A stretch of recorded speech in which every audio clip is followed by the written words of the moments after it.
essa excelente pergunta para tratar com vocês é a questão dos decretos e regulamentos autônomos ou independentes.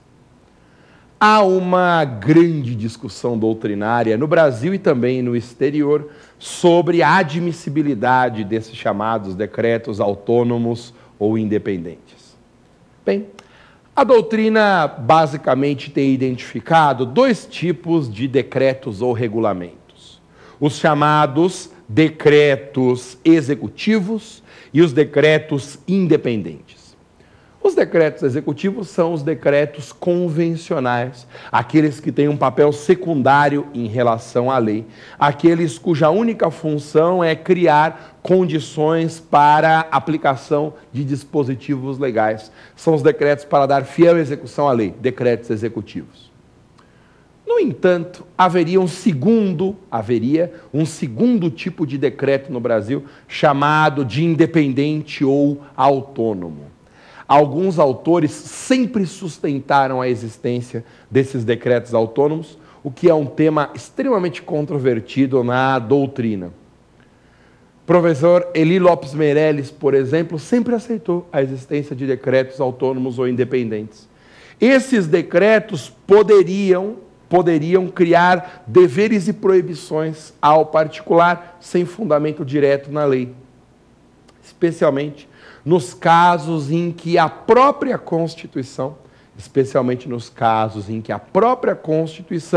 der esse poder a um decreto, o poder de disciplinar assuntos ainda não tratados por lei. Mas cuidado, viu? A admissibilidade desses decretos autônomos ou independentes, ela não é aceita em regra nos exames de ordem. Os exames da OAB têm seguido a visão mais tradicional do direito brasileiro, especialmente baseada nas lições do professor Celso Antônio Bandeira de Mello. E esse entendimento mais tradicional não admite decreto ou regulamento que crie deveres e proibições diretamente ao particular, sem fundamento na lei. Pode responder isso na sua prova. Não há no Brasil decretos e regulamentos autônomos ou independentes. Não há, porque a Constituição afirma que compete ao Congresso Nacional, compete ao Legislativo tratar de todos os assuntos da competência da União. Todos os assuntos. Se todos os assuntos são de competência do Congresso Nacional, do Legislativo, não haveria uma margem para sustentar que o Executivo pudesse, por ato seu, por decreto ou por regulamento, não haveria margem para aceitar essa possibilidade. E mais, os decretos autônomos ou independentes são um risco para a democracia. São um risco para a democracia porque, enquanto uma lei, para ser aprovada, depende de uma legitimação pelo procedimento, depende de um rito estabelecido na Constituição, rito esse cujo cumprimento dá um timbre de legitimidade para a lei aprovada. Os decretos são expedidos por decisão unilateral do chefe do Executivo, sem debate nenhum, sem nenhuma discussão. Então, autorizar que esses atos unilaterais que emanam da exclusiva vontade de uma pessoa dentro do Estado de Direito, autorizar que esses decretos possam criar deveres e proibições para particular, é algo muito arriscado. E é bom que isso fique claro. Quem advoga a existência desses decretos e regulamentos tem que assumir este risco de aceitar que o Executivo crie restrições ao particular por um ato unilateral, sem o debate na casa do povo, que é o parlamento. Ok? Então, vamos à terceira pergunta de hoje. Cuidado com esse assunto de decretos autônomos e independentes. Próxima pergunta, põe na tela aqui, ó, para o Maza.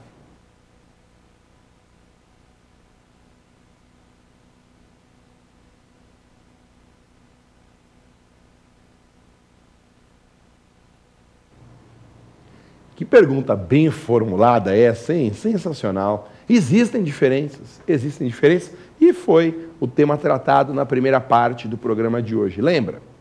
Legalidade privada é a situação do particular. Legalidade pública, a condição do agente. Legalidade privada é baseada na autonomia da vontade. Legalidade pública é fundamentada na ideia de subordinação.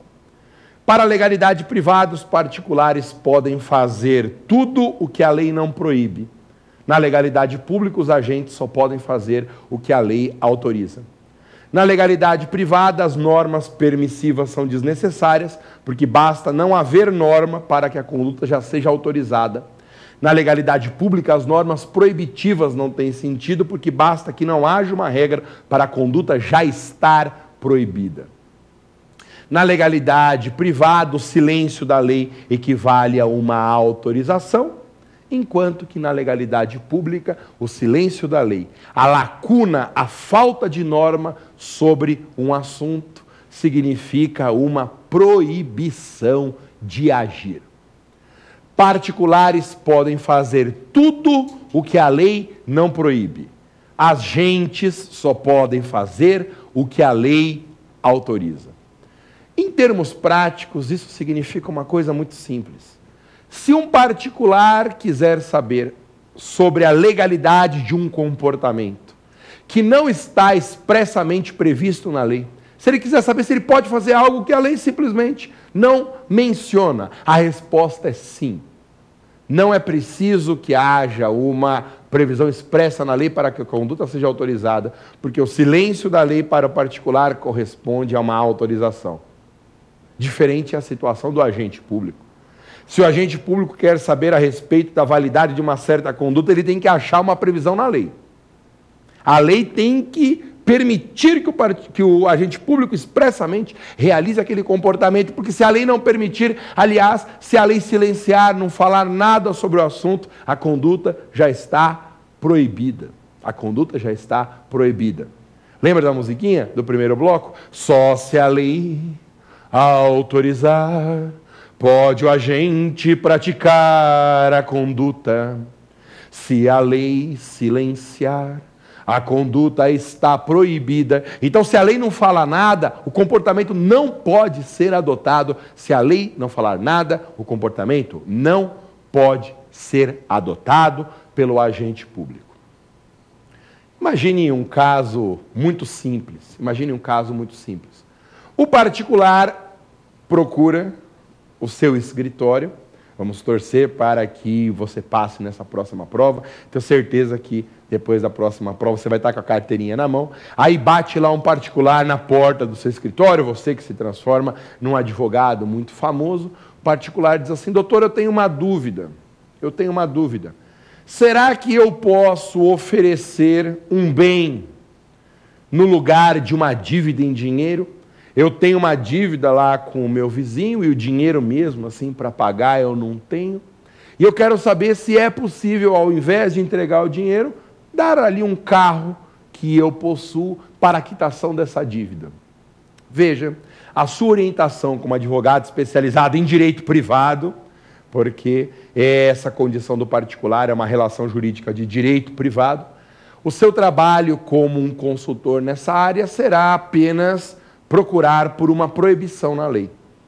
Se a lei proibir a dação em pagamento, a entrega de um bem no lugar de uma dívida em dinheiro, se houver uma proibição legal, é claro que o comportamento está proibido. Mas se a lei não falar nada sobre dação de pagamento nesse tipo específico de dívida, a conduta tem que ser permitida pelo ordenamento.